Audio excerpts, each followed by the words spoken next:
O segundo princípio é um que é extremamente mal entendido e é extremamente comum que ele seja explorado por uma visão ideológica que é completamente errada. Então, esse a gente tem que pensar direitinho para conseguir entender o que é. É o que se chama a destinação universal dos bens. Aí levanta alguém e diz, é comunismo. Não, não é. O que significa essa destinação universal dos bens? Um amigo meu, ele costumava dizer que o problema da nossa sociedade vem quando se parou de usar o hebraico para os textos bíblicos e começou a se usar o grego e o latim. É uma piada, mas é uma piada que faz algum sentido. Porque em hebraico, para a gente falar que uma coisa é minha, a gente diz essa coisa é para mim. Né? Então, meu livro, Sefer Sheli, o livro que é para mim. Agora, em latim e em grego, eu vou mudar o meu próprio nome para dizer que aquela propriedade é minha. Eu vou dizer Liber Carli, ao invés de Liber Carlos. Eu vou mudar o meu nome por causa de uma propriedade. Quer dizer, aquela propriedade me transforma. E é uma coisa que, de uma certa maneira, acontece. Né? É uma armadilha. A riqueza, ela é tratada nos evangelhos como uma coisa perigosa.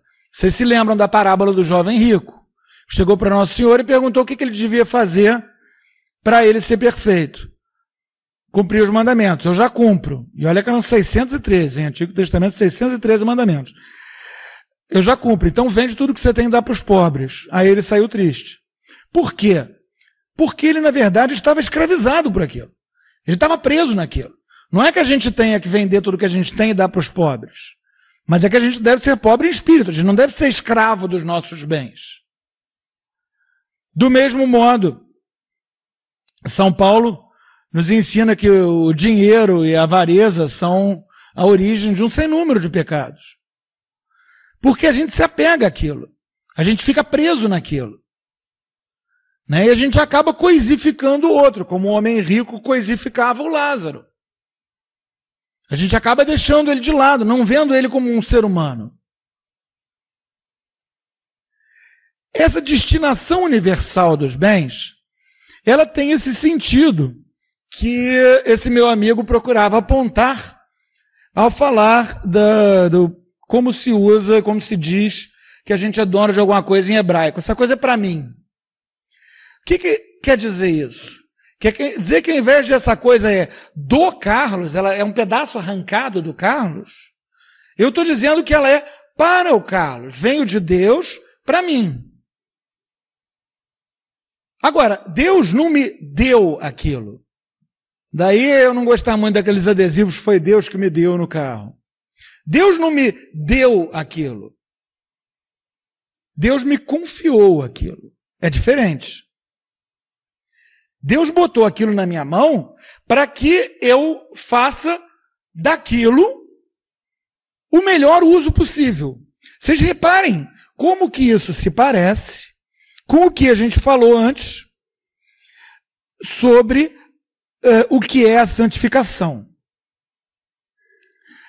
A santificação é a gente ser perfeitamente quem Deus nos criou para ser. Quer dizer, o Carlos ser 100% Carlos, o Antônio ser 100% Antônio, a Maria ser 100% Maria. Isso é ser santo. Quer dizer, o Carlos não vai ser São Benedito. A Maria não vai ser Santa Catarina. Ela vai ser ela, santa. Perfeitamente ela. A mesma coisa acontece com um bem. Por exemplo, nós temos aqui um copo com água. Esse copo, ele está fazendo aquilo que ele foi criado para fazer. Ele está contendo água. Eu estou fazendo o melhor uso possível desse copo, que é conter água. Essa água, para que ela foi criada? Para nos dar a vida. Acabo de fazer o melhor uso possível dessa água. Se me aparece uma pessoa aqui com sede, eu dou essa água para essa pessoa, para que ela beba. Ou seja, cada bem, cada coisa que existe, ele tem um uso próprio a ele. E esse uso próprio a ele é o uso que a gente deve dar a ele. Um instrumento musical magnífico, um violino Stradivarius, ele deve ser posto na mão de um violinista magnífico. Ele não deve ser posto no museu, por exemplo. Ele deve ser posto na mão de um violinista magnífico. Alguém que compre um Stradivarius e mantenha trancado dentro do cofre como investimento, ele está frustrando esse princípio de destinação universal dos bens. Agora, se ele quiser pegar aquele Stradivarius e chamar grandes violinistas para fazerem apresentações, ainda que só para ele e a família dele, tocando naquele violino, ele está agindo de acordo com esse princípio. Porque aquele violino foi feito para ser tocado por mãos de um grande artista, porque é um grande instrumento. E do mesmo modo, como nós vamos ver mais tarde, nós vamos ter uma boa parte desse curso vai falar da função da propriedade privada, né? Que aí a gente vai bem mais fundo nisso, vai ser a tarde de amanhã. Nós vamos falar da função da propriedade privada, mas eu já adianto que há a expressão que diz que nós somos tesoureiros da divina providência. Como assim? Por exemplo, um caso que aconteceu comigo agora, então eu me lembro. Eu tinha um dinheirinho pequeno, pouco dinheiro, e eu fui no mercado, onde eu ia comprar umas coisas para mim, para minha casa. Eu cheguei na porta do mercado e chegou para mim um rapaz dizendo: eu estou desempregado, eu estou sem dinheiro, não tenho comida em casa, seria possível o senhor comprar arroz e feijão para mim? Ora, alguém que está pedindo arroz e feijão é alguém que está precisando do quê, gente? Arroz e feijão. Ninguém vai pedir para comprar arroz e feijão para revender. É evidentemente o caso de alguém que está precisando. Então eu fui lá, comprei um sacão grande de arroz, uns saquinhos de feijão, levei e dei para o rapaz. Por quê? Eu não tinha muito dinheiro. Mas ele estava precisando mais do que eu. Gente, eu ia comprar cerveja. Assim, não estava indo lá para comprar os meus últimos centavos, comprar arroz e feijão para mim. Eu tinha pouco dinheiro, mas tinha dinheiro suficiente para me dar o luxo de comprar cerveja, que é um luxo. Dá perfeitamente para eu sobreviver sem cerveja. Então, ao invés de eu comprar uma cerveja melhorzinha, comprei uma cerveja não tão boa e comprei 5 quilos de arroz, sei lá quantos quilos de feijão, dei para o rapaz. Isso é ser tesoureiro da divina providência. Quer dizer, a divina providência, ela colocou aquele rapaz no meu caminho, e vocês sabem quem é aquele rapaz? Aquele rapaz é nosso Senhor Jesus Cristo, que estava com fome e pediu comida. Então colocou aquele rapaz no meu caminho, eu tinha condições, eu não privei a minha família de nada por isso, eu tinha condições, então era o que? Era a divina providência que pegou o tesoureiro aqui e botou ali, juntou os dois, e eu pude agir como tesoureiro da divina providência. Isso é destinação universal dos bens. A decisão não deixa de ser minha. Quer dizer, se eu sou o dono daqueles reais que eu gastei em arroz e feijão, aqueles reais são meus. Mas eu tenho que ter a consciência de que eu sou um tesoureiro da divina providência. Ou seja, aqueles reais não são meus no sentido de que me arrancam um pedaço eu gastar aqueles reais com uma outra pessoa. Sim, eles são meus no sentido do hebraico lá, de que aqueles reais Deus me confiou. Deus me confiou para cuidar da minha família, Deus me confiou até para comprar minha cerveja. Agora, eu os usei para aquele rapaz que estava precisando de arroz e feijão. Eu agi naquele momento como tesoureiro da divina providência. Não tem mérito magnífico nenhum, não estou me gabando, estou dando um exemplo. Porque é assim que a coisa funciona.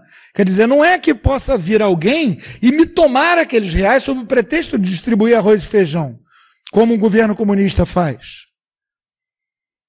Não quer dizer que alguém possa vir e me arrancar, me cobrar um imposto absurdo para fazer um programa de distribuição de arroz e feijão. O governo não é tesoureiro da divina providência. Eu sou. Cada um de vocês é. É uma decisão que nós devemos tomar, tendo em vista o princípio da destinação universal dos bens. Ou seja, cada coisa, cada bem foi criado por Deus para um determinado fim. Cada coisa foi criada por Deus para que a gente a usasse da melhor maneira possível. Melhor maneira possível de usar um copo, enchendo-o de água. Melhor maneira possível de usar a água, bebendo-a, dando de beber para alguém que tem sede. É por isso que a gente não deve negar água a quem tem sede, negar comida a quem tem fome. Por isso que o nosso Senhor disse, cada vez que o fizestes, a mim o fizestes. Quando bate alguém na porta da minha casa pedindo um prato de comida, gente, um prato de comida tem. Eu costumava, quando os meus filhos eram pequenos, eu costumava dizer, nosso Senhor Jesus Cristo está ali na porta pedindo um prato de comida. Isso é a destinação universal dos bens. Não quer dizer que alguém possa me arrancar esses bens para distribuir pelos outros. Quer dizer que eu tenho a responsabilidade de fazer o melhor uso possível deles, porque Deus me confiou aqueles bens. Vocês reparam na diferença?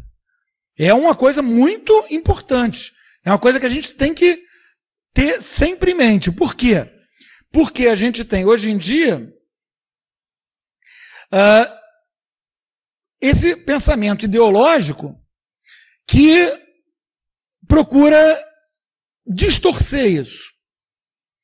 Né? Cada um desses princípios vai encontrar uma forma distorcida no capitalismo e uma forma distorcida no socialismo.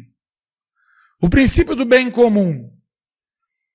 O socialismo vai exagerar isso, ou o comunismo vai exagerar o princípio do bem comum ao ponto de negar a capacidade de cada um de decidir, o dever e o direito de cada um de decidir, para impor uma coisa que seria, teoricamente, o bem comum a todo mundo. O capitalismo, ao contrário, ele vai dizer que cada um cuida de si mesmo e que aí, miraculosamente, a mão invisível do mercado vai fazer com que tudo fique muito bem. Se esquecendo de detalhes como a atratividade da pornografia, por exemplo. As pessoas são atraídas por pornografia. Se você libera a pornografia, o que vai acontecer? Pornografia para tudo quanto é lado. Que é o que acontece no capitalismo. E o princípio da destinação universal dos bens, esse é mais fácil ainda, né? O capitalista nega completamente, não. Para o capitalista, o violino Stradivarius, o cara compra o violino Stradivarius, se ele quiser fazer uma fogueira com o violino Stradivarius, ele pode. O que nós não podemos aceitar. Porque um violino Stradivarius é simplesmente o melhor instrumento do mundo. Aquilo é uma criação indireta de Deus, mas é uma criação de Deus para aumentar a beleza do mundo. Ele deve ser usado para beleza. É um crime queimar um violino Stradivarius. É um crime queimar uma obra de arte. O capitalista não considera isso. Ele acha que pode destruir à vontade. Porque ele não acredita na destinação universal dos bens.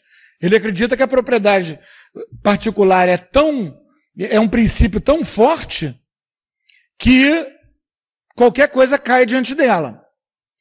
Já o comunista, ao contrário, ele vai confundir a destinação universal dos bens, a ela ele vai contrapor o que ele chama de propriedade comum dos meios de produção. Ou seja, o comunista ele acha que tudo tem que ser de todo mundo.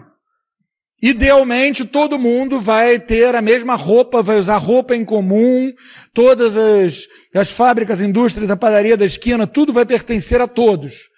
O que na prática quer dizer tudo vai pertencer ao Estado. O que na prática quer dizer que a padaria da esquina vai funcionar tão maravilhosamente bem quanto o SUS, né? Que é uma roubada. Então, esse princípio da destinação universal dos bens é um princípio da doutrina social da igreja que é muito difícil da gente, hoje em dia, conseguir enfiar ele dentro da cabeça das pessoas. Por quê? Porque você fala destinação universal dos bens, as pessoas vão imediatamente lembrar da aula de história dada pelo professor comunista e pensar tudo é de todo mundo. O comunismo é uma sociedade que todo mundo tem iPhone, sei lá, esse tipo de besteira comunista gosta de falar. E a única resposta que você vai encontrar a isso normalmente vai ser uma resposta capitalista. Não, propriedade privada é absoluta. Eu posso pegar um violino Stradivarius e tacar fogo nele, desde que eu tenha comprado ele com meu dinheiro, que também é um absurdo. Né? Vocês reparem que a doutrina social da igreja, ela não é de forma alguma nem uma forma de capitalismo mitigado, nem uma forma de socialismo mitigado. A doutrina social da igreja, ela é essa série de princípios que são, no fundo, o mais elementar do bom senso. É o bom senso que nos leva a pensar no bem comum. Se ninguém pensa no bem comum, o que você tem? Uma sociedade de tudo contra todos. Não é bom. Nos faz pensar na destinação universal dos bens. Se você tem essa noção da destinação universal dos bens, o que você tem? Responsabilidade ao tratar dos seus bens. Uma responsabilidade muito maior do que a do capitalista, que acredita naquele direito absoluto de propriedade, e uma responsabilidade infinitamente maior do que a do comunista, que acredita que não existe propriedade particular, tudo é de todos, logo, nada é de ninguém. E é o que acontece. Se a gente for ver qualquer serviço público, a gente vê um maltrato do material tremendo. Por quê? Porque não é de ninguém. Não é de ninguém, por quê? Porque aquilo é uma perversão dessa noção da destinação universal dos bens. Ao invés de considerar a natureza daquele bem, o melhor uso que possa ser feito dele, e a partir daí a nossa responsabilidade como custódio daquele bem, como pessoa a quem Deus confiou aquele bem, ao invés disso, tudo de todos, nada de ninguém.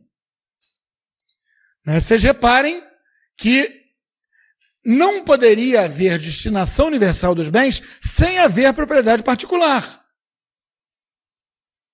Não seria uma destinação universal dos bens. Por quê? Porque não teria quem fizesse o uso correto desses bens. Quem é que pode fazer o uso correto desse copo? Quem é dono desse copo? Ele poderia, no lugar disso, estar usando isso daqui para fazer xixi. Mas ele está usando de maneira correta. Servir a água para alguém que está com sede. Ou beber a água, matar a própria sede. Então, isso até é uma coisa muito interessante, porque nos faz dar o valor correto para as coisas. As coisas têm um valor que é próprio delas. E isso nos leva, inclusive, a coisas muito interessantes dentro da sociedade, como, por exemplo, regras de etiqueta. Um copo, esse daqui é um copo d'água. Eu posso beber vinho nele? Posso. Mas se eu tiver um cálice, é melhor que eu beba vinho no cálice. Por quê? Porque o cálice foi feito para beber vinho. Eu estou respeitando mais o cálice, bebendo vinho nele, do que eu estaria respeitando um copo, foi feito para água, bebendo vinho nele. A noção de que nós somos custódios dos objetos, a noção de que Deus nos deu aqueles objetos para a gente tomar conta deles, é uma noção que nos faz respeitar muito mais as coisas. É uma noção que nos impede de, entre outras coisas, cair no consumismo ao qual o capitalismo chama, né, de consumir, consumir, consumir. O que é consumir? Originalmente queria dizer queimar. Né? Consumir pelas chamas, gastar uma coisa. Fazer aquela coisa desaparecer. Ao invés da gente pegar e ficar fazendo as coisas desaparecer, a gente ficar engolindo tudo, não. A gente vai comer por quê? Para que serve a comida? Para nos alimentar, para nos dar o prazer do gosto da comida. Então vamos sentar na mesa e comer. Vocês vejam que, por exemplo, o país capitalista, o país mais capitalista, né, não existe nenhum país capitalista puro, o país mais capitalista do mundo, que é os Estados Unidos, as pessoas têm o hábito de comer andando. O sujeito compra aquelas mamadeiras gigantes de Coca-Cola lá com canudinho e um sanduíche na mão e sai andando pela rua comendo. Eu peço perdão aos americanófilos, mas isso é uma selvageria. A gente respeita muito mais a comida se a gente sentar à mesa, botar a comida num prato, preferencialmente um prato de louça, pegar os talheres adequados, pegar o copo adequado, a gente vai estar respeitando aqueles bens. E isso faz parte desse princípio da destinação universal dos bens. Porque esse princípio da destinação universal dos bens, em última instância, é uma questão da gente valorizar corretamente cada bem. E a gente não se perceber como dono absoluto deles, que pode destruir tudo, consumir tudo pelas chamas, nem ver aquilo como uma coisa que é de todos, logo não é de ninguém. Se a gente tem um pasto vazio e o vizinho tem uma vaca, ele pede para pastar no pasto da gente, poxa, pode, claro. Se der para fazer um negócio com ele, aí eu troco isso por tal coisa que você faz, melhor ainda. Por quê? Porque o vizinho não é um miserável que não tenha aonde cair morto, não tenha como fazer uma troca. Quer dizer, a gente deve procurar fazer o melhor uso de cada bem, tendo em vista que nós somos apenas os custódios deles. Né? Nós estamos tomando conta daqueles bens que Deus nos confiou. E tomar conta deles inclui muitas vezes, como no exemplo que eu dei do rapaz pedindo feijão com arroz, usar isso para ele. Eu poderia ter comprado um pacote de cerveja boa. Eu comprei um pacote de cerveja que até desce redondo. Né? Por quê? Porque deu. Pô, que bom que deu. Muito bom que tenha dado. Assim, deu para eu exercer essa função que Deus me deu de custódio daqueles bens, de tesoureiro da divina providência.